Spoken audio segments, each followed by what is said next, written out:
Hey guys, welcome back. So today I'm going to be doing two different things. So I've got a nice little box here from Scream Factory, going to be opening that up. And then along those same lines, I'm going to go over some recent Scream Factory films I've picked up. I've been on a huge Scream Factory kick lately. I've got about 10 to 15 recent pickups of those. So yeah, welcome to this little unboxing and Blu-ray update video. So yeah, without further ado, let's get into it. So this package is from the Love is in the Scare sale. Valentine's sale that Scream Factory usually has every year. Incredible shipping, actually. I ordered it, and after 2 days, it shipped, and then after 2 days from that, it was here. So, I think there's 9 titles in here. I'm not quite too sure, but, let's get into it.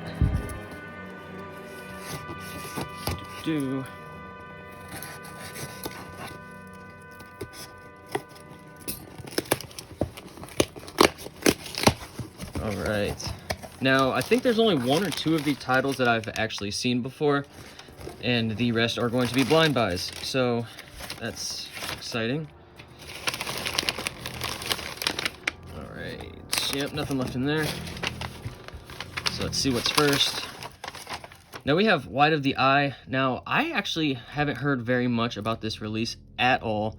I'm really excited to check it out. I know Arrow released this as well.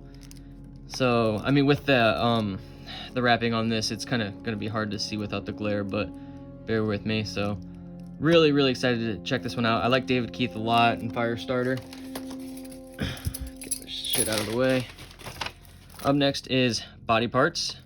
I watched this when I was a kid, I think, as in like VHS, and I don't really remember much from it, but I remember liking it, so I was really excited to pick that up. These were really cheap, too, during the sale. Pretty much as cheap as you'll ever kind of come across Scream Factories. Like, this was $8.50, I think. This is the Candyman sequel, Candyman Farewell to the Flesh. I enjoyed this one, not as much as the first, but still an enjoyable time nonetheless. Very happy to add that to the collection. Up next is Jack's Back. Pretty big fan of James Spader, like him in The Office and a couple of other 80s movies. I think The New Kids he was in. Really like that one. So I'm excited to check that one out. Next up is The Fan. Now, I always heard of the slasher movie. Never did watch it. I've always wanted to check it out. It's always been kind of on the heavier spectrum in terms of price. So I always held off. So I'm really excited to get this one and check it out. And of course, with any of these slasher movies, I have an Instagram where I post slasher movie reviews with kill counts and fun facts. So you can check those all out there. 10 to Midnight, starring Charles Bronson. Of course, everyone says this one's very slasher-esque, so had to get that. Very excited. Now, let's see. Yes, okay. So these 3 are going to be the only 3 collector's editions in my collection without slips. So I'm not too worried about it. I'm trying to care less about shit that doesn't really matter these days. But if you do have a slip for not a ridiculous amount for these next 3 films, let me know. But yeah, 10 to Midnight, really excited to check that one out. Charles Bronson, I've never watched any of his movies, so really excited to check out what all the hype's about. Death Becomes Her, Bruce Willis, Mary Streep, Goldie Hawn. With that cast, I could not kind of pass this one up. Checking it out. This one was like $13 as well. Again, you're never really going to find collector's editions for that price, so excited to add that one as well. Serial Mom, my boy Brendan had talked about this movie, so I'm really excited to check it out. Kathleen Turner. I believe John Waters is involved somehow.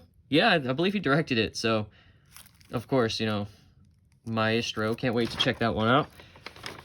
And then a dual feature of Bad Dreams and Visiting Hours. Now, I have the 88 Film Slasher Classics Collection version of Bad Dreams. I really wanted to check out Visiting Hours, so I'm really excited to check this one out for that one. And then, of course, I've been on a huge Scream Factory double feature kick, as you'll see in some of the next titles I have, which I'll go over now. So, these films here, I've accrued over the last couple months.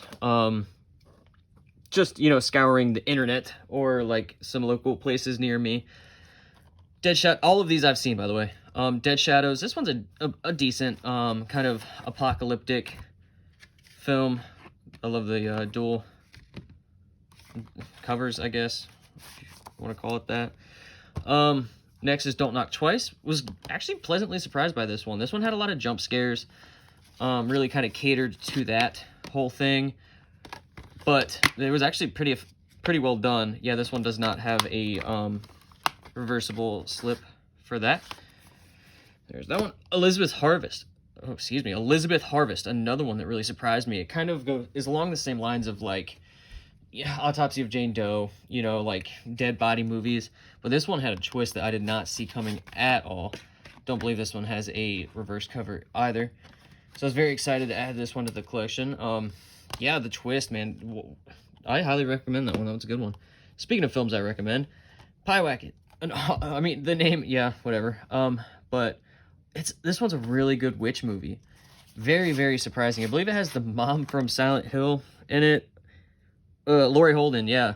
Or not Silent. Yeah, Silent Hill. I was thinking of, she's also in Walking Dead. There's the reverse. Trying to not get that glare. So really excited to check that one. Or, well, I did already check that one out. Really excited to add it to the collection, rather. Cockneys and Zombies. Another one that was released with the slipcover, but I just don't care anymore. One that was very, very kind of low on my list. Not really too stoked to check it out. I got this, I think, for like $3 at a local store. So I was like, yeah, I'll check it out for that. Really, really enjoyed it. I liked it a lot. Another one that doesn't have a reverse cover, but yeah, an awesome one. Definitely worth the money. Crawl Space. One I recently reviewed on my Instagram. I gave this one a 7 out of 10. This one is a lot of fun. Really, really enjoyed this one. Didn't really go into it with the highest of expectations, but it is a very, very good time. There's the reverse. Klaus Kinski. Bastard. That guy sucks. Next is the Island. This is one of Scream Factory's first releases. So I'm kind of, you know, backtracking, trying to pick up a lot of their older stuff. And this one, I'm glad I did. Michael Caine. This one starts off really, really kind of intensely on a boat, and there's like a massacre, and the gore is awesome. And then the rest of it is more or less kind of tame. You know, it's about Michael Caine and his son getting kind of abducted by these pirates, and it's just it's not as serious as it feels. It's so weird. You got to kind of watch this one to know what I'm talking about, but I wouldn't necessarily recommend this one to horror fans, but I enjoyed it, and I'm glad to add it to the collection.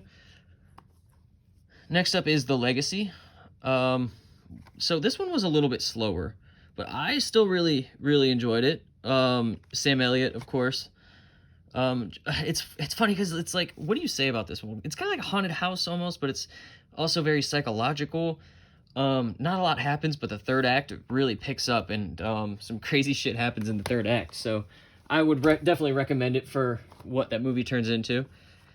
Next is The Legend of Hell House. Roddy McDowall here from Fright Night. That's him right there. This one is really good. It's a lot of fun. It's kind of, again, a haunted house type of situation. People are stuck in the house and they got to get their way out. Blah blah blah. Yeah, good one. It's from the 70s too. 73, yeah, early 70s. Nightmares. Now this is one I've heard a lot of people talk about, and I was super excited to pick it up.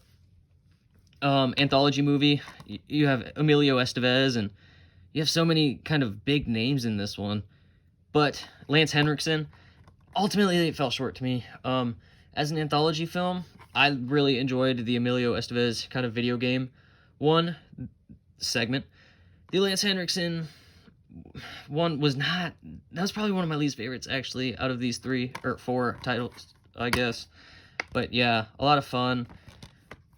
That one is not so much the rest. The original Piranha, Roger Corman. This one didn't really live up to my expectations. I mean, I watched the older ones previously. There's the reverse.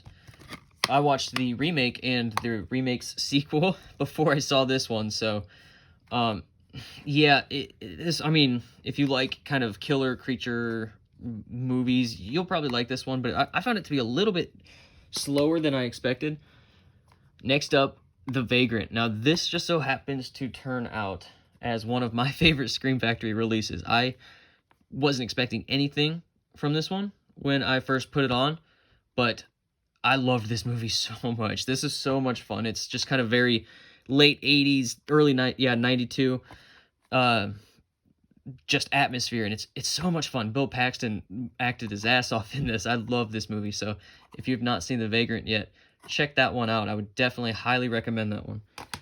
All right, now we're onto our stack of double features. Okay, The Beast of Hollow Mountain and The Neanderthal Man. This movie is probably one of the worst Scream Factory movies I've seen. I'm a huge fan for 50s and 60s horror, sci-fi, creature feature movies, but that one is just so damn boring.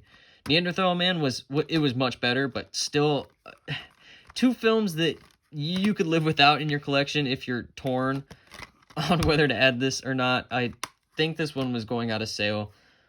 I'm not sure, but yeah, kind of two 50s, 60s sci-fi films that didn't really do much for me. And they're probably two of the more diverse titles in my Scream Factory collection because they're more so action. Dungeon Master and Eliminators. These are so much fun. I love these movies. Dungeon Master I liked a lot more. I think I gave Eliminators a 2.5 out of 5, and then Dungeon Master was like a 7 out of 10. A lot of fun. Just really enjoyed that. The budget for the Dungeon Master, you could tell that it wasn't really very high, but they made up for that, man. The creature designs, the special effects and whatnot, it's just a really fun movie to watch. The set design is fantastic. Really loved the Dungeon Master a lot. Would recommend that one. Now, another double feature that kind of was a little lackluster, Metamorphosis and Beyond Darkness. I did prefer Beyond Darkness more so than Metamorphosis. Yeah, I mean, a lot of these double features I picked up on one of their sales they had about going out of print titles, so a lot of these were under $10, and I was like, well, you know, for $10, why not give it a shot? But two films I was actually kind of let down by, unfortunately. Okay, sweet. Okay, I can't wait to talk about one of these movies. The Outing and The Godsend. The Godsend was not good. I was not a fan of that one at all. But The Outing, I can go on about this one forever. So it's a killer genie in a bottle in a museum that like kills these, I think they're high school students, but they're obviously like 30 years old, but that's neither here nor there. But it's so much fun, and the some of the kills are really good. Okay, this isn't going to ruin it, but it's not a real genie. So it like, well, okay, maybe it turns out to be, but I'm trying to explain this. It takes hold of items around the museum and kind of brings them to life to kill the kids. But yeah, a lot of fun. Really enjoyed The Outing. I really wish it had its own kind of release so I could pick that up. I can do without The Godsend. It's so weird. It's like about this family on a farm, and like their kids keep dying one by one, and they adopt this one kid from this creepy lady, and that kid kills them all, and the parents just don't really give a shit about their kids dying, and it's so weird. It's like the kids are picked off one by this little girl, and they're just like, oh no, we lost another one, darn it. And they had like 5 kids. Crazy. And then last but not least, we've got Tales from the Crypt and The Vault of Horror. Tales from the Crypt was a lot of fun. A really good 70s anthology style horror film. Vault of Horror, honestly, a little forgettable. I honestly can't really remember it because I watched both of these. And Vault of Horror, I don't really remember too much from. But Tales from the Crypt is cool. All the guys are stuck like kind of like in an elevator. It goes into a crypt. And then they kind of all talk about like these dreams they had or whatever. And then you're trying to figure out if those weaved into reality or not. It's good premise, awesome. But yeah, another one that I would be cool without having Vault of Horror, but keeping for Tales from the Crypt. Really enjoyed that one. And so that is it, guys. Here is my recent pickups from the past. And then here is my newest haul. There you go. So that's all for this week, guys. Just, trying to hook up the Scream Factory collection. If you want some more of me, check out my Letterboxd, check out my Instagram, all with the same name that I use on here. Nothing too flashy. I also have a podcast called It's a Horror Podcast. You can listen to that wherever you listen to podcasts. And, yeah, thanks for stopping by, guys, and I'll see you next time.